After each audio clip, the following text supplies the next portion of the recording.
if limit x tends to 0, 1 plus x by 4,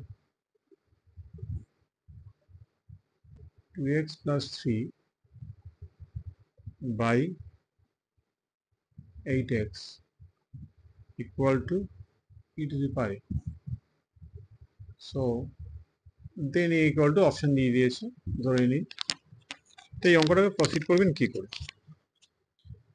যদি এই প্রবলেমটার ক্ষেত্রে খেয়াল রাখবেন, যদি কোনো লিমিটে variable to the power variable হয়, সি এক্স আছে, এখানে পার এক্স আছে, আর x tends to approach to 0 দেখতেই পাচ্ছেন, ভ্যারিয়েবল দুটোই আছে। যদি এরকম হয়, যেমন ধরুন আমরা x to the power x দিয়েছি, এটা আমরা কি লিখতে পারি? E to the power x log x এরকম লিখি না? বুঝতে পারছেন? বা ধরুন ওই 1 প্লাস এক্স দিয়েছে, whole to the power x আছে, এটা কি লেখা যায়? E to the power x times of log of 1 plus x.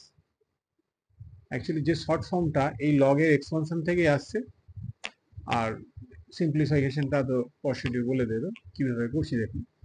তো এটা ভেরিয়েবলটা যদি ভেরিয়েবল হয়, তাহলে আমরা লিখতে পারি, ডিরেক্ট লিখছি, this is e to the power.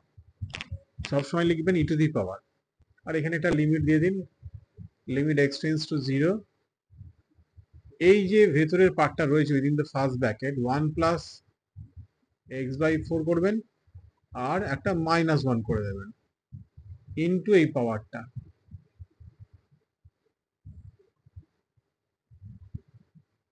By 8x।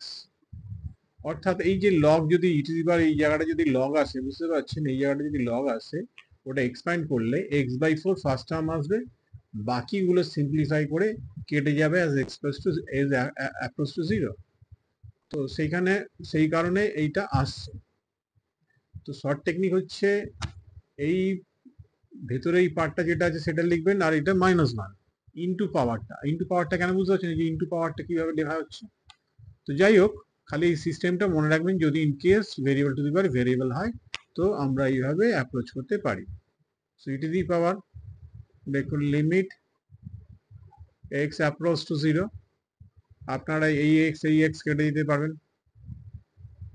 ঠিক আছে? তাহলে আপনাদের এসে গেল এখানে 2x প্লাস 3 বাই 4 8 যা 32, আর this is e to the power a। So এবার এক্স এর জায়গায় 0টা অ্যাপ্রোচ করে দিলে আমরা কি পাবো? 3/32। তাহলে আমরা দেখতেই পাচ্ছি এর ভ্যালু কি হবে, সরি এর ভ্যালু হবে আপনাদের 3/32। বুঝতে পেরেছেন? এইভাবে প্রসিড করবেন, খুব তাড়াতাড়ি হয়ে যাবে। Okay, thank you for watching my video everyone.